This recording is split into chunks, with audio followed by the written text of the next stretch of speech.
Soyez les bienvenus au nom du Dieu trois fois saint. En ce dernier dimanche après l'Épiphanie, nous voilà réunis après nous être chacun mis en route. Nous être mis en route ce matin, mais surtout nous être mis en route il y a un certain temps déjà sur le chemin de la foi.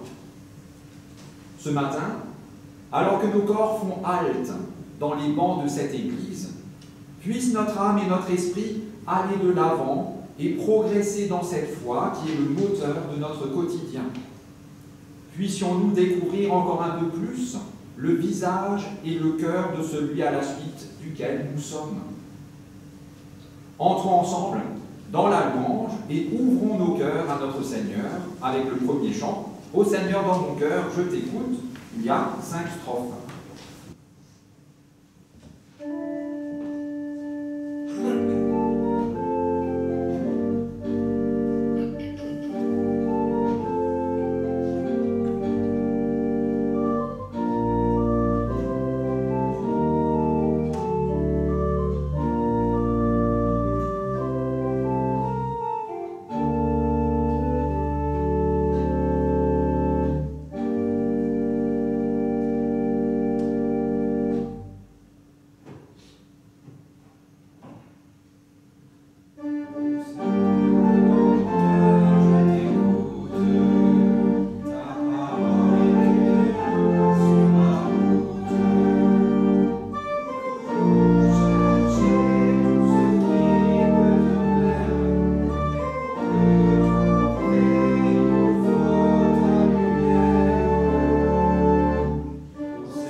Ensemble avec les mots du psalmiste au psaume 97. C'est le Seigneur qui est roi. Que la terre soit dans l'allégresse, que la multitude des îles se réjouissent. La justice et l'équité sont la base de son trône. C'est l'éclair qui illumine le monde, la terre le voit et tremble. Vous qui aimez le Seigneur, détestez le mal. Car le Seigneur protège la vie de ses fidèles, il les délivre des méchants. Une lumière se lève pour les fidèles, il y a de la joie pour les cœurs droits. Vous les fidèles, réjouissez-vous à cause du Seigneur, et louez-le en rappelant qu'il est Dieu. L'éclat du Seigneur est pareil au jour.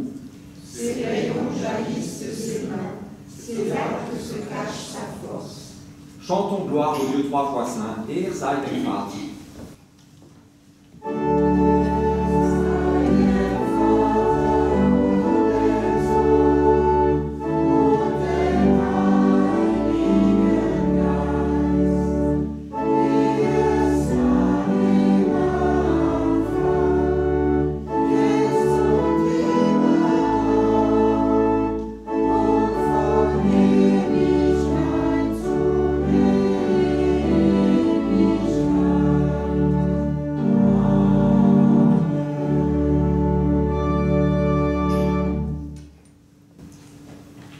sommes sûrs de l'amour de Dieu pour nous, nous pouvons reconnaître devant lui ce qui nous sépare de lui.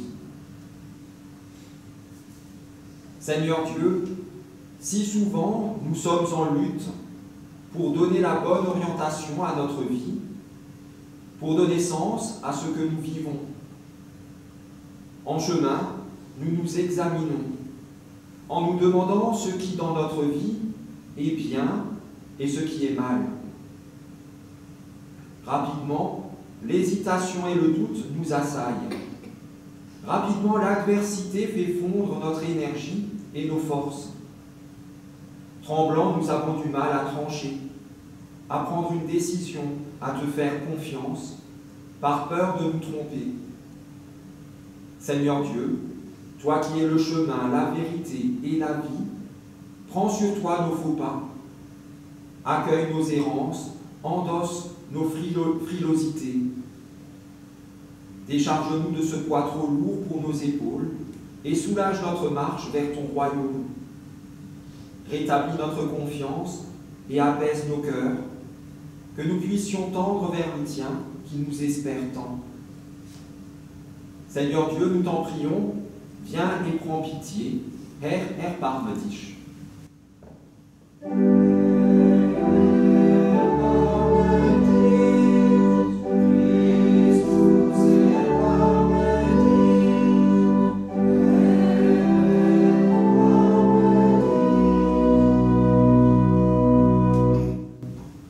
Que celui qui aime Dieu se réjouisse, car voici ce qu'il proclame à son intention par la bouche de l'apôtre Paul, dans la deuxième lettre aux Corinthiens. Nous sommes pressés de toute manière, mais non pas écrasés. Nous sommes désemparés, mais non pas désespérés. Nous sommes persécutés, mais non pas abandonnés. Nous sommes abattus, mais non pas perdus. Car nous portons toujours avec nous, dans notre corps, la mort de Jésus, pour que la vie de Jésus aussi se manifeste dans notre corps. Dieu entend ton affliction, il connaît ta souffrance. Dieu souffre tes douleurs, tes angoisses et tes peines. Il vient pour toi, il vient en toi, et il te donne l'assurance de sa réconciliation.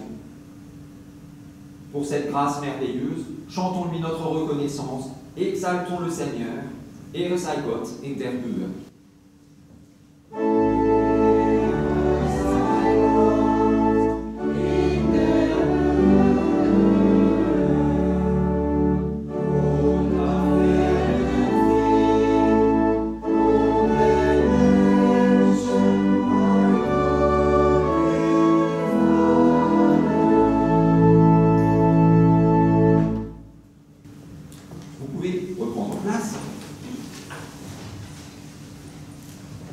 Et avant d'entendre la première lecture qui sera pour nous la base de notre méditation, nous prions pour que ces paroles deviennent pour nous paroles de vie. Dieu des grâces éternelles, à ta lumière, notre monde revêt un éclat nouveau. Là où les ténèbres s'élargissent et nous désorientent, ta lumière éclaire pour nous ton chemin. Ta lumière nous redonne force et courage pour faire face à toute adversité. Ta lumière grave dans notre cœur l'assurance de ton amour. Que sur ce chemin qui mène à toi, nous entendions à présent ta parole éternelle, parole de vérité, parole de vie. Nous te le demandons au nom de Jésus-Christ, ton Fils, notre Seigneur, qui vit et qui règne avec toi, Père, et le Saint-Esprit, un seul Dieu, pour les siècles des siècles.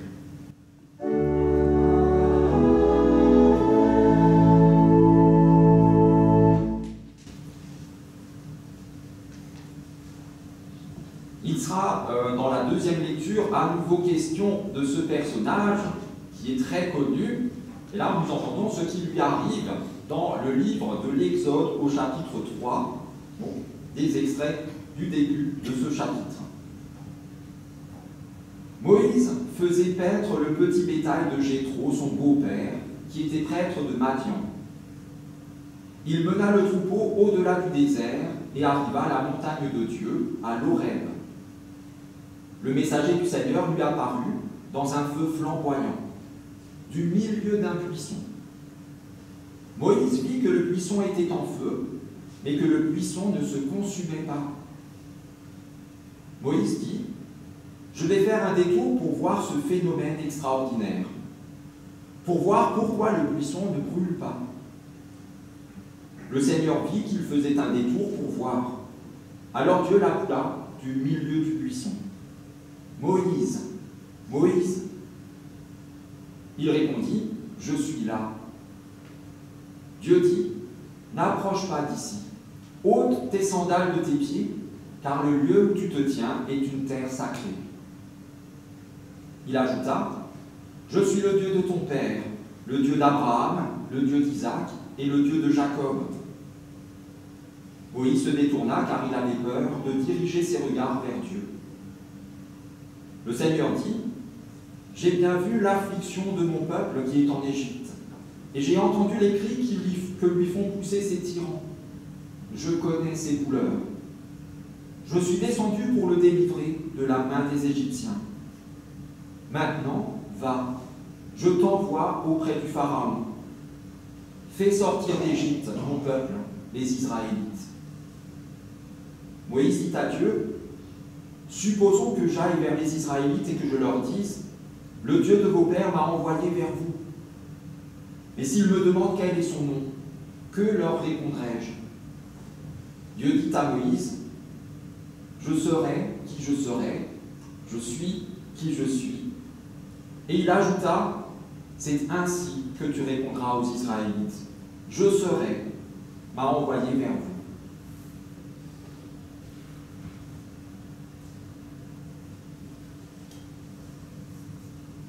Nous chantons le chant suivant, Herr Jesu Gnadensonne.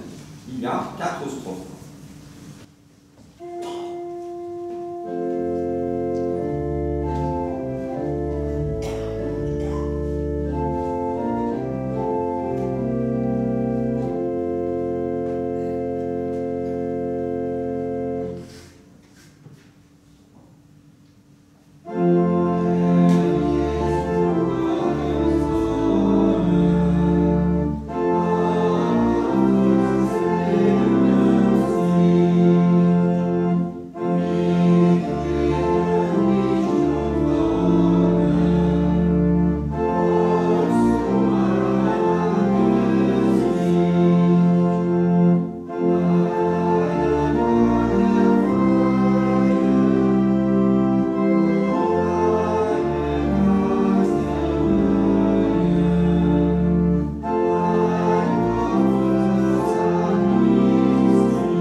Pour entendre tout d'abord le verset auquel nous sommes confiés aujourd'hui, tiré du livre du prophète Ésaïe, au chapitre 60, verset 2. Alors juste une partie, à la fin on aura le verset un peu plus complet.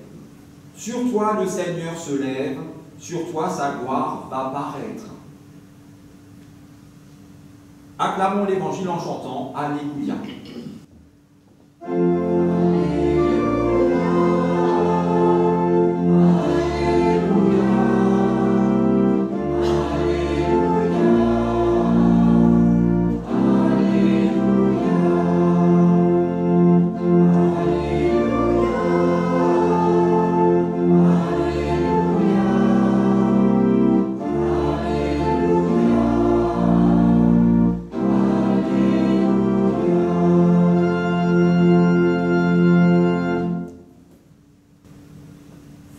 Et dans l'évangile de Matthieu, au chapitre 17, nous entendons ceci.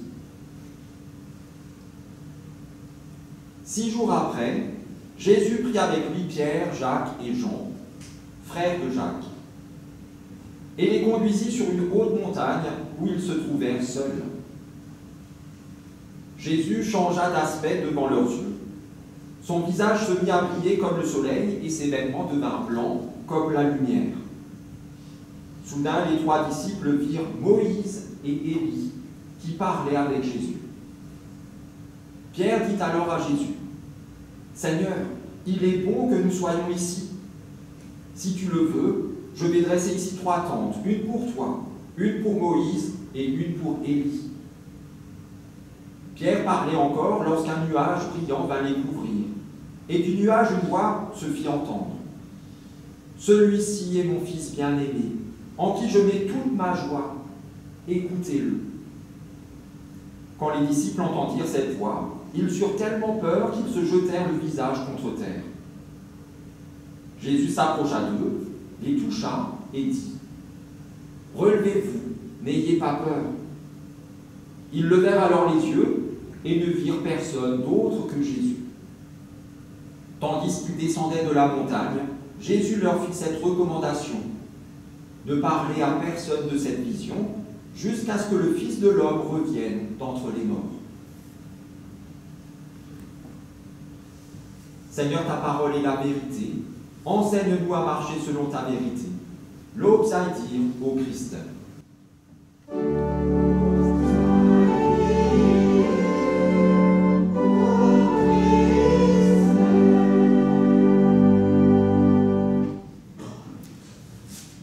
Je n'avais pas prévu de commencer par ça, mais je vous le livre, puisque ça, je l'ai en tête à l'instant même. Il n'y a pas de pardon sans repentance. Voilà, ça c'est cadeau. Maintenant, la question du jour. Est-il vrai que l'oiseau à l'aile cassée ne vole plus jamais aussi haut qu'avant? Un oiseau qui a eu l'aile cassée, quand l'aile est réparée, ben, il ne volera plus comme avant. Un verre ou une tasse qui est tombée, qui s'est cassée, pas en 1000 morceaux, mais en 2-3 morceaux et que vous recollez, est-ce qu'elle est comme avant, etc., etc. Cette question, tout simplement parce que nous traînons tous ce qu'on appelle des casseroles. Vous en avez derrière vous qui font du bruit, pas le jour du mariage, hein. Tous les jours, tout le temps. Des loupés, des erreurs, des échecs, des remords et des regrets. Il y a des gens qui vous disent « Moi, je n'ai ni remords ni regrets ». Il y en a d'autres qui vous disent « Je préfère avoir des remords plutôt que des regrets ». Et peut-être qu'il y en a d'autres qui disent « Je préfère avoir des regrets plutôt que des remords ». On a tous les deux, tous. Des hontes aussi. Il y en a, on sait qu'ils ont honte de rien. Ah, dommage pour eux, ils devraient. Et donc pour tout ça, on n'a pas besoin d'avoir magouillé des valises pleines d'argent en Suisse ou dans des îles paradisiaques. Même si on l'a fait de manière légale, parce que légal n'est pas synonyme de moral. Hein. On a le droit de faire certaines choses qui sont horribles, parce que la loi le permet. Pour avoir une aile cassée, on n'a pas besoin de brasser des millions ou des milliards comme la dame de L'Oréal. Alors bon, elle est morte, les milliards ne lui servent plus à rien. Les autres, maintenant, je pense, ils s'entre-déchirent pour quelques miettes. Pas besoin d'avoir les milliards du monsieur de Windows ou de Apple ou de... peu importe. Pour avoir une aile cassée, on n'a pas non plus besoin d'avoir tué quelqu'un physiquement. Alors, il suffit de chercher dans le texte qu'on a lu. On a lu 2 textes où il est question de Moïse. Moïse a tué quelqu'un physiquement. Nous ne sommes pas de grands fraudeurs, ni de vrais truands, encore moins des criminels, mais nous avons aussi une batterie entière de casseroles qui nous collent au basket depuis des années et peut-être encore pendant un certain temps. Vous et moi, nous faisons des erreurs.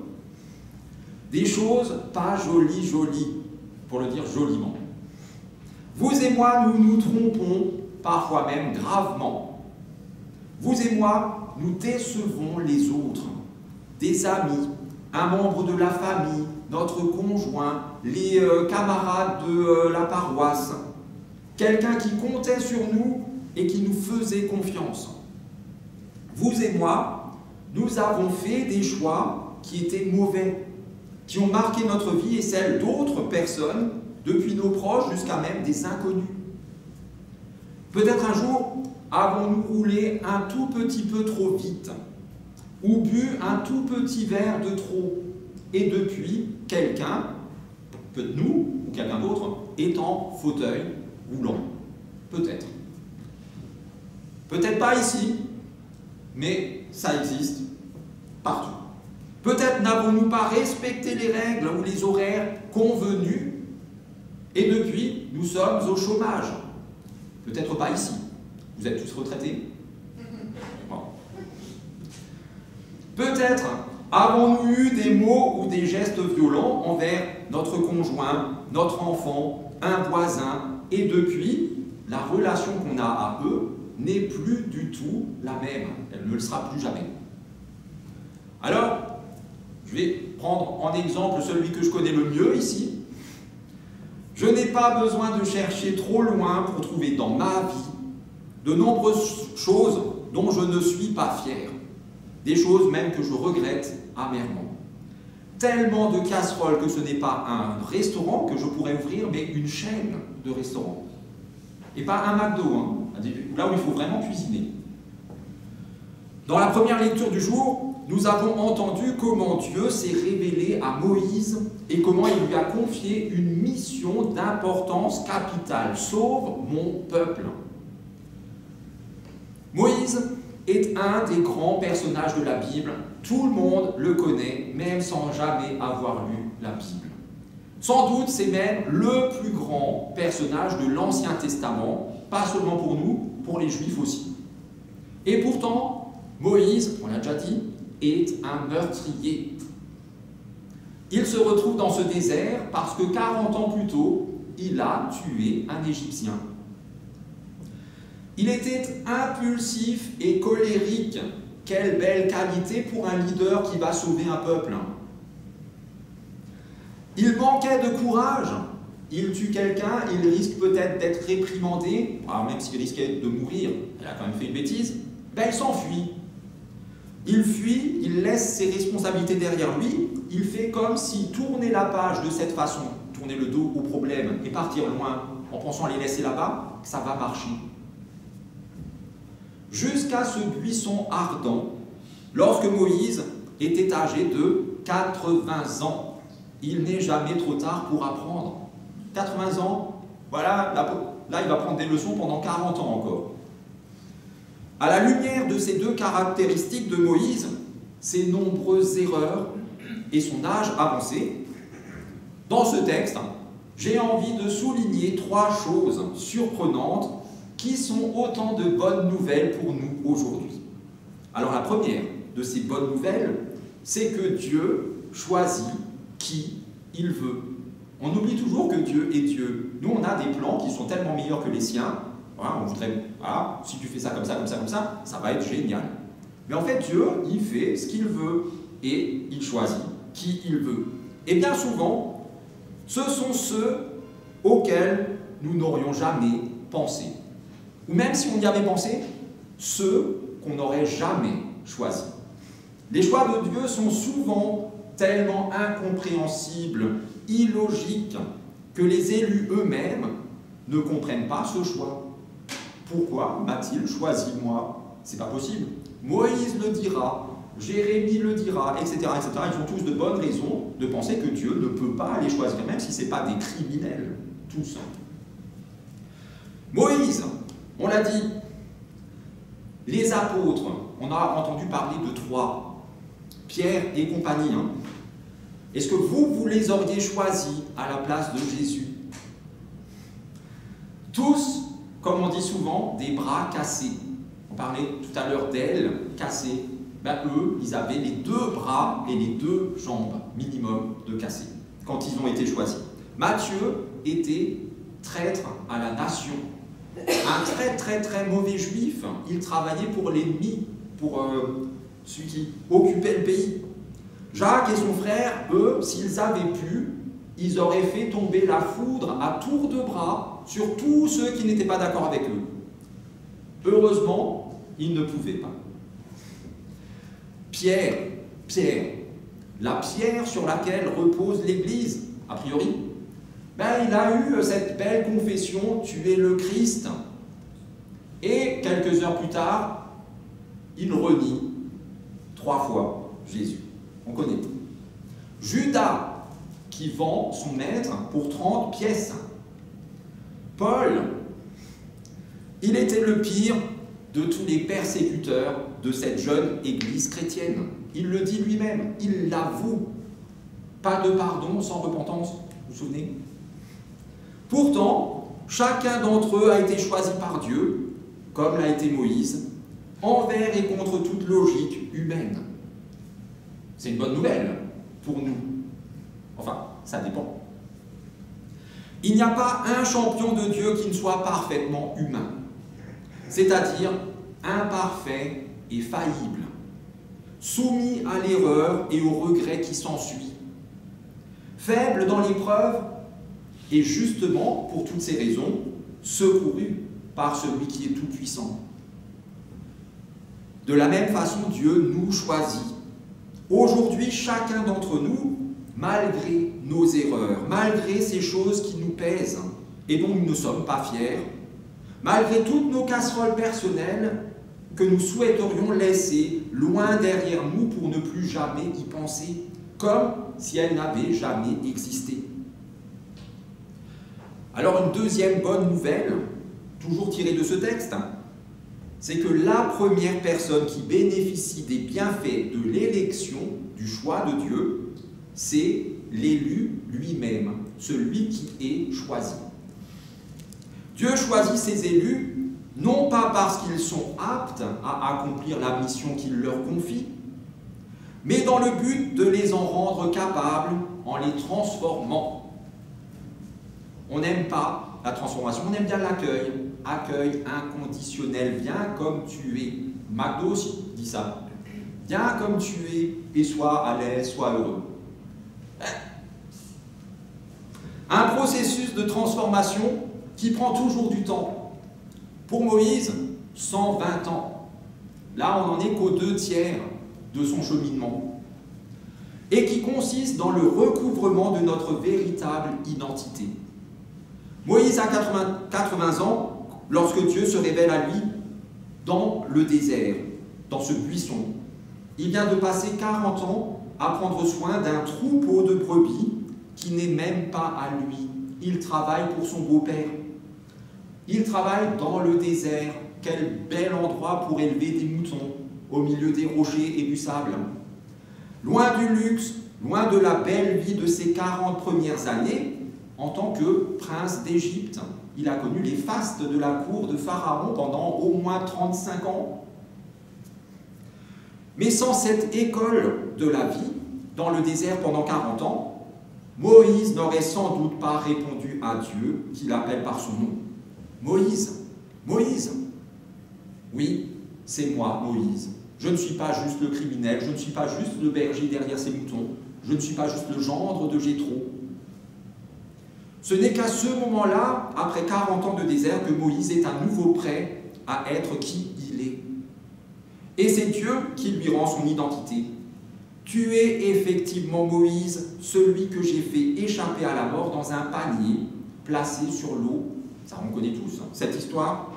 Tu n'es pas seulement celui qui a tué un Égyptien, tu n'es pas seulement celui qui s'est enfui lâchement et qui depuis s'est occupé du troupeau d'un autre, celui que j'ai choisi pour libérer mon peuple. Comme il a choisi Pierre, qui était un très mauvais pêcheur de poissons. Vous vous souvenez? Toute la nuit, bredouille. Et Jésus le fait un très bon pêcheur d'hommes. Comme il a choisi Paul, l'avorton, pour le faire père dans la foi d'une multitude d'églises, Corinthiens, Rome, enfin peut-être pas Rome, mais peu importe, vous voyez ce que je veux dire. De la même façon, Dieu nous forme et nous façonne tout au long de notre vie, et il nous appelle par notre nom, malgré nos égarements, malgré nos fuites, malgré notre âge, jeune ou moins jeune. Ce faisant, Dieu nous rend notre identité qui est fondée en lui. Nous sommes à lui. Et il nous confie à chacun une mission. Nous sommes pour lui. On cherche tous un sens à notre vie. Dieu nous le donne. Alors une troisième bonne nouvelle, tirée de ce texte, c'est que là où Dieu nous envoie en mission, il y est déjà. C'est ce qu'il dit à Moïse. « J'ai vu la souffrance de mon peuple, j'ai entendu ses cris, je suis venu pour le délivrer. Maintenant, toi, va et fais ce que je te dis. Je suis avec toi. » Alors s'il est vrai, ou s'il était vrai, plutôt s'il était vrai, que l'oiseau à l'aile cassée ne vole plus jamais aussi haut qu'avant, jamais Moïse n'aurait guidé le peuple d'Israël hors d'Égypte. Jamais les apôtres n'auraient partagé leur foi en Jésus aussi largement pour arriver jusqu'à nous. L'aile cassée, comme les bras cassés, ne font pas le poids devant l'amour que Dieu nous porte. Aujourd'hui, Dieu t'appelle, toi, par ton nom. Même si tu ne t'appelles pas Moïse, même si tu ne t'appelles pas Pierre, Jacques, Jean, Paul, etc. Dieu connaît ta vie dans les moindres détails, le mauvais comme le bon. Mais dès avant ta naissance, il t'avait déjà choisi pour être à lui. Et il t'envoie dans le monde partager la bonne nouvelle de son royaume, parce qu'envers et contre tout, il t'a aussi choisi pour être pour lui. Il t'appelle, alors réponds-lui. Non pas Moïse, oui c'est moi Moïse, non, rappelle, c'est moi, votre prénom. Réponds-lui humblement, et il se chargera de toutes tes casseroles. Elles ne traîneront plus derrière toi. Elles ne seront pas forcément loin de toi, mais tu ne les entendras plus. Elles ne te pèseront plus. Elles iront avec toi. Il se chargera de toutes tes blessures. Elles ne seront pas forcément guéries instantanément, mais tu pourras marcher et vivre et avancer et progresser et grandir et apprendre, etc.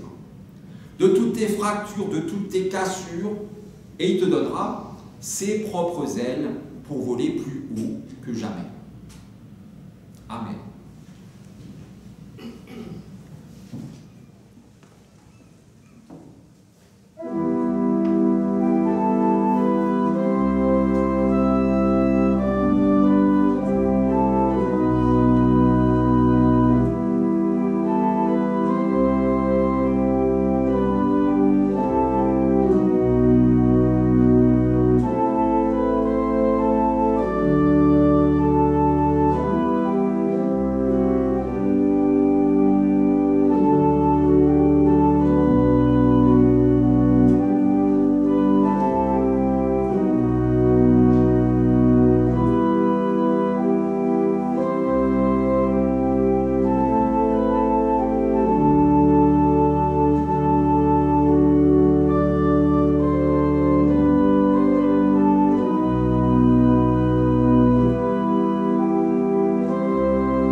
écouter ta parole, vivre à ta lumière, avoir confiance en ta puissance, tout cela nous fait du bien. Et en même temps, rien de tout cela n'est facile à vivre au quotidien. Nous avons besoin de ta grâce, qui nous donne force et courage pour ne pas fermer les yeux à ta lumière et reconnaître le chemin que tu ouvres devant nous. Que ton esprit nous aide à cheminer ensemble et à changer nos vies et le monde selon ta volonté. Dieu Tout-Puissant, c'est toi qui maintiens en vie notre communauté et ton Église entière par ta parole. Nous te prions pour notre paroisse. Qu'en ton nom, elle soit le lieu fraternel où nous pourrons vivre ensemble, chacun avec ses forces et ses faiblesses. Que ton esprit nous aide à cheminer ensemble et à changer nos vies et le monde selon ta volonté.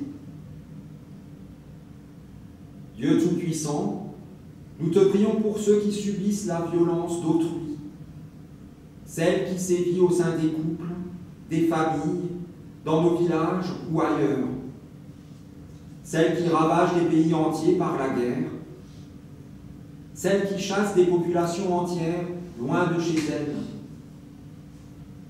Que ton esprit nous aide à partager l'amour que tu nous portes, de façon à cheminer ensemble et à changer nos vies et le monde selon ta volonté. Dieu Tout-Puissant, nous te prions pour ceux qui ont perdu tout espoir en raison de leur âge, en raison du travail, en raison de la famille, en raison de la maladie, pour quelque difficulté que ce soit. Que ton esprit nous aide à être présents à leur côté, à cheminer ensemble et à changer nos vies et le monde selon ta volonté. Ainsi, unis à toi, par le lien indestructible de la foi, nous te présentons toutes nos prières réunies dans celles que tu nous as toi-même apprises. Notre Père, qui es aux cieux, que ton nom soit sanctifié, que ton règne vienne, que ta volonté soit faite sur la terre comme au ciel. Donne-nous aujourd'hui notre pain de ce jour. Pardonne-nous nos offenses, comme nous pardonnons aussi à ceux qui nous ont offensés. Et ne nous laisse pas entrer en tentation, mais délivre-nous du mal, car c'est à toi qu'appartiennent le règne, la puissance et la gloire, pour les siècles des siècles. Amen.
Allons dans cette journée et dans nos vies avec cet encouragement que Dieu nous adresse par la bouche du prophète Ésaïe.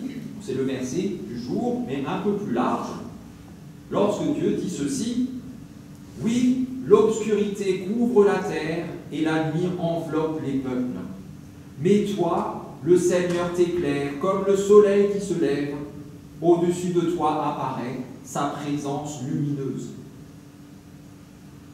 Comme l'étoile a guidé les mages, la lumière divine t'encourage, ainsi continue ton voyage. Toi qui te croyais perdu dans le désert de ton âme, dans la vie et ses tempêtes, avance et n'aie plus peur, Dieu t'invite à la fête.